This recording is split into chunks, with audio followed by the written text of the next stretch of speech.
Sistem pemerintahan Jenderal Van den Bosch. Johannes Graaf van den Bosch. Sistem tanam paksa. Johannes van den Bosch adalah negarawan Belanda yang menjabat sebagai Gubernur Jenderal Hindia Belanda ke-43. Johannes van den Bosch diangkat sebagai Gubernur Jenderal Hindia Belanda pada 1830. Johannes van den Bosch lahir di Wageningen, Belanda pada 2 Februari 1708. Ia adalah putra dari seorang dokter bernama Johannes van den Bosch SR dan Adriana Koning. Selama mengemban jabatan itu hingga tahun 1833, Johannes van den Bosch dikenal sebagai tokoh yang menggagas sistem tanam paksa atau kulturstelsel. Meski di satu sisi, sistem tanam paksa sangat menyengsarakan rakyat jajahan, kebijakan ini terbukti memberi banyak keuntungan bagi pemerintah Belanda yang saat itu sedang mengalami krisis keuangan. Selanjutnya adalah biografi perjalanan Johannes van den Bosch. Johannes van den Bosch bergabung dengan Tentara Republik Batavia.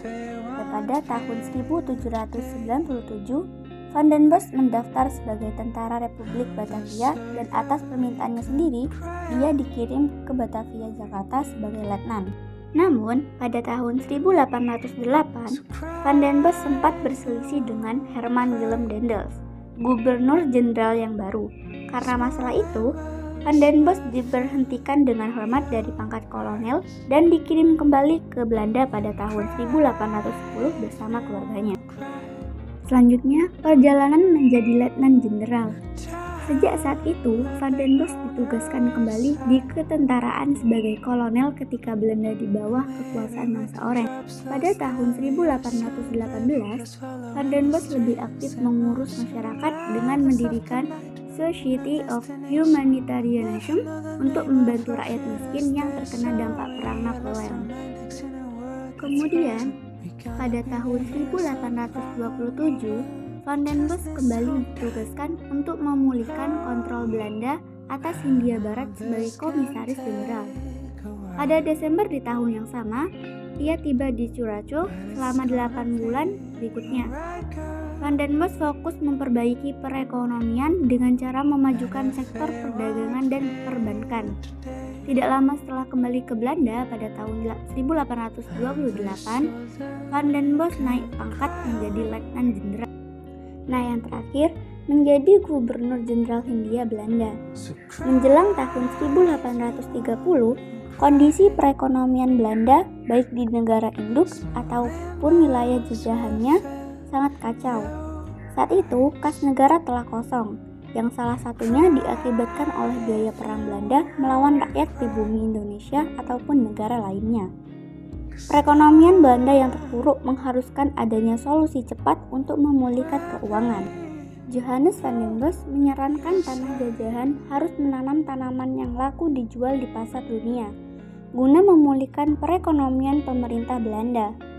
Gagasan Van den Bosch itulah yang kemudian dikenal sebagai sistem tanam paksa atau kulturstelsel. Pemerintah Belanda menerima usulan itu sehingga Johannes van den Bosch diangkat sebagai Gubernur Jenderal Hindia Belanda ke-43 pada tahun 1830. Sebagai Gubernur Jenderal Hindia Belanda, tugas utama Van den Bosch adalah melaksanakan sistem tanam paksa guna mendapatkan keuntungan sebesar-besarnya untuk mengisi kas Belanda yang kosong. Dia menjabat sebagai Gubernur Jenderal Hindia Belanda hingga 1833. Nah, sistem tanam paksa sendiri adalah sistem yang mengharuskan rakyat melaksanakan proyek penanaman tanaman ekspor di bawah paksaan pemerintah kolonial Belanda. Sistem tanam paksa pertama kali diperkenalkan di Jawa dan dikembangkan di daerah-daerah lain di luar Pulau Jawa. Latar belakang sistem tanam paksa yaitu yang pertama adalah Belanda menghabiskan biaya yang besar karena terlibat dalam peperangan di masa kejayaan Napoleon Bonaparte di Eropa.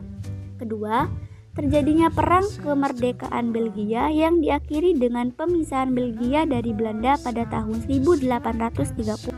Yang ketiga, Belanda menghabiskan biaya hingga sekitar 20 juta gulden untuk menghadapi perang di Ponorogo. Perang Diponegoro adalah perlawanan rakyat jajahan termahal bagi Belanda. Yang keempat, pemasukan uang dari penanaman kopi tidak mencukupi.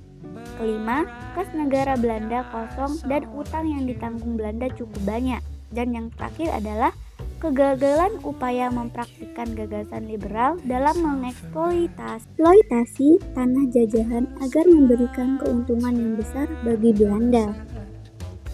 Sekian dari saya, semoga bermanfaat. Jika ada kata-kata yang kurang berkenan, mohon maaf. Terima kasih. Wassalamualaikum warahmatullahi wabarakatuh.